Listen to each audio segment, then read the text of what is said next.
மாலை வணக்கம். இந்த ஒரு நல்ல சந்தர்ப்பத்தில் உங்களால் சந்திக்கிறதுல நான் ரொம்ப சந்தோஷப்படுறேன். எடுத்ததும் தேங்க் பண்ணுறது ஒரு விஷயம் இருக்குது. அது எடுத்ததும் தேங்க் பண்ணணும்னா நான் சூர்யா பிரதாப்புக்கும் தம்பி டைரக்டர் பாலாஜிக்கும் தான் நான் தேங்க்ஸ் சொல்லணும். ஏன் அப்படின்னு கேட்டிங்கன்னா, ஒரு 6 மாதமோ 8 மாதமோ முன்னாடியே என்கிட்ட கதை சொன்னாங்க. கதை சொன்னோன்னே நான் சொன்னேன், இதில் என்ன பண்ண போகிறீங்க அப்படின்னா, இது நான் பேசிகிட்டு இருக்கேன் சார், நான் வரேன் சார்னு சொல்லிட்டு, அதுக்கப்புறம் ஒரு 6 months 7 months கழிச்சு தான் வந்தாங்க 2 பேரும். மறுபடியும் ஒரு தடவை லைன் சொல்கிறேன் சார், மறந்துருப்பீங்க அப்படின்னு சொன்னாங்க. இல்லை மறக்கல தம்பிங்களா, சொல்லுங்கள் அப்படின்னு. இல்லை அப்போ மழையாக இருந்தது, வாங்க ஒரு காரில் ஒரு ரவுண்டு போவோம் அப்படின்னு சொல்லிட்டு காரை எடுத்துகிட்டு அவங்கள 2 பேரையும் உட்கார வச்சு பின்னாடி உட்கார வச்சு அவர் கதை மறுபடியும் கதை சொன்னாங்க. நான் சொல்ல ரிசீவ் பண்ணி திருப்பி நான் எனக்கு ஞாபகம் வந்தெல்லாம் சொல்லிகிட்டே இருந்தேன். சொல்லி முடிச்சோன்னு சொன்னேன். உடனே நான் இதை நடிக்கிறேன்ப்பா, என்ன எதில் பண்ண போகிறோம் அப்படின்னா, அப்போ தான் சொன்னாங்க ஜீன். ஓ வெரி குட், ஓகே பண்ணுறப்பா, பண்ணலாம்ப்பா அப்படி சொல்லி ஓகே பண்ணியாச்சு. அதுக்காக முதல்ல எடுத்தோன்னே அவங்க 2 பேருக்கு என்னோட நன்றிகளை தெரிவிச்சுக்கிறேன். 2வது தேங்க்ஸ் சொல்கிறது, இதை ஒத்துக்கிட்ட ஜீக்கு தான் நன்றி சொல்லணும். ஜீக்கும் நம்ம கௌசிக் சாருக்கும். ஏன்னா இது ஒரு போல்டாக பண்ண கொஞ்சம் இது ரிஸ்க் ஃபேக்டர் நிறைஞ்ச ஒரு கதை. அது படமாக பார்க்கறதுக்கு முன்னாடி எழுதி அதை கதையாக சொல்லும் போது ரொம்ப ரிஸ்காக தெரியும். ஆனால் எனக்கு தெரியும், அது படம் வந்த பிறகு எப்படி இருக்குன்னு எனக்கு தெரிஞ்சு போச்சு. அது முன்னாடி இப்படி தெரிஞ்சுக்கிட்டு அதை ஒத்துக்கிட்டு படமாக பண்ண இந்த ஜீக்கும் நம்ம கௌசிக் சாருக்கும் 2வது என்னுடைய நன்றியை தெரிவிச்சுக்கிறேன். ரொம்ப ரொம்ப நன்றி சார், கௌசிக் சார், ஜி எல்லாருக்கும் நன்றி. அதுக்கப்புறம் டைரக்டர் டிபார்ட்மெண்ட் பாலாஜி பற்றி சொல்லி ஆகணும். என்னன்னா, இது ஒரு பட்ஜெட்டுக்குள்ளே எடுக்கணும்.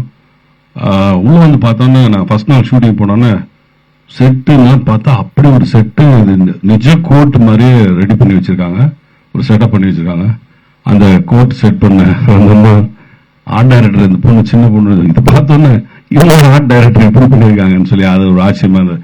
அவங்களுக்கு ஆர்ட் டைரக்டருக்கு வாழ்த்துக்கள். இன்னும் நிறைய நல்ல இது மாதிரி ஒரு பெரிய செட்டப் பண்ணோம், நல்ல அழகான செட்டப்பில் பண்ணோம். அதுக்கப்புறம் காஸ்டியூம் டிசைனர் அவங்களுக்கு, மற்றபடி பாலாஜி இந்த குளோபல் சொல்லியே ஆகணும். என்னன்னா, ஒரு கம்மி நாட்களில் எடுக்கப்பட்ட சும்மா ஒரு 20 10 15 18 நாளில் 15 நாள்லேயும் எடுத்தாங்க என்னுடைய போர்ஷனை. இது நான் டப் பண்ணுறப்ப தான் தெரிஞ்சது. நான் எடுக்கும்போது நான் நடிச்சுட்டு வந்துட்டேன், பட்டுன்னு எடுத்தாங்க, போய் நடிச்சுட்டு வந்துட்டேன். எனக்கு நான் பிஏ தமிழ் லிட்ரேச்சரு, இந்த சட்டம், இந்த கோர்ட்டு, அதுக்குள்ளே போனோன்னா தமிழ் பேசணும். நிறைய அழுத்தமான வார்த்தைகள், தமிழ் வார்த்தைகள், பழைய தமிழ் வார்த்தைகள், நிறைய புது தமிழ் வார்த்தைகளை வச்சு எழுதியிருக்காங்க வசனங்கள். அந்த வசனத்தை பேசி நடிக்கிறது எனக்கு ரொம்ப சந்தோஷமாக இருந்தது. ரொம்ப நாளைக்கு அப்புறம் இப்படி எனக்கு ஒரு கேரக்டர் கிடைச்சதுக்காக நான் மறுபடியும் சூர்யா பிரதாப் அவருக்கு தான் தேங்க்ஸ் சொல்லணும். அதை அவ்வளோ குறுகிய காலகட்டத்தில் இவ்வளோ அழகாக என்னையும் அழகாக காமிச்சிருக்காரு அவர். கோகுல் என்னையெல்லாம் அழகாக காமிச்சிருக்காரு. படம் பார்க்குறப்ப எனக்கு ரொம்ப ஆச்சரியமாக இருந்தது, இவ்வளோ அழகாக லைட் பண்ணியிருக்கானு. இவ்வளோ அழகாக லைட் பண்ணி ஃபோக்கஸ் பண்ணி ரொம்ப சூப்பர் தம்பி, சூப்பர், மறக்கவே முடியாது. ரொம்ப நல்லா இருக்கு, ரொம்ப நல்லா வந்திருக்கு.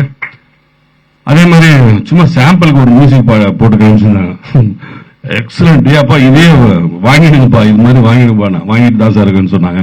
அது மாதிரி என் கூட நடித்த அந்த நர்மதா, இன்னும் என்ன அமிர்தா, அது அவங்க அப்பா ஒரு பெரிய ஆர்டிஸ்ட் தெரியும்னு நினைக்கிறேன். ஒரு 90s பானு பிரகாஷ், அவர் எனக்கு தெரிஞ்ச நண்பர்.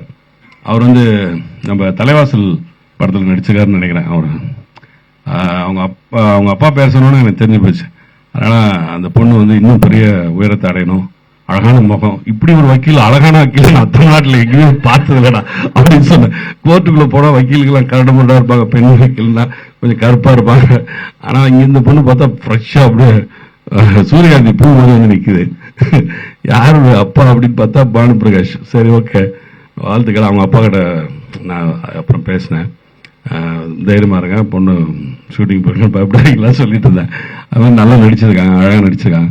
இதை பற்றி நிறைய சொல்லிட்டே போகலாம். மறுபடியும் ஜி5க்கு தான் தேங்க்ஸ் சொல்லணும். எல்லாரும் கண்டிப்பாக அவசியம் ஜியில் ஜூலை 18ஆம் தேதியிலிருந்து சட்டமும் நீதியும் ரிலீஸ் ஆகுது. எல்லாரும் பாருங்க. இது மிகப்பெரிய வெற்றி சீரியஸாக வரும். ஏன்னா நான் படம் பார்த்துட்டேன். நானும் அட் பிரசன்ட்ல என்ன போயிட்டு இருக்கோ எல்லாத்தையும் பார்த்தவன், அதனால பார்த்துட்டு இருக்கவன். அதனால எனக்கு தெரியும் இது வந்து மிகப்பெரிய கோல் அடிக்கும், பெரிய ரீச் ஆகும் அப்படின்றது எனக்கு தெரியுது. அதுக்கு எல்லாத்துக்கும் முன்னே உங்களுக்கு வாழ்த்துக்கள் சொல்லிக்கிறேன்.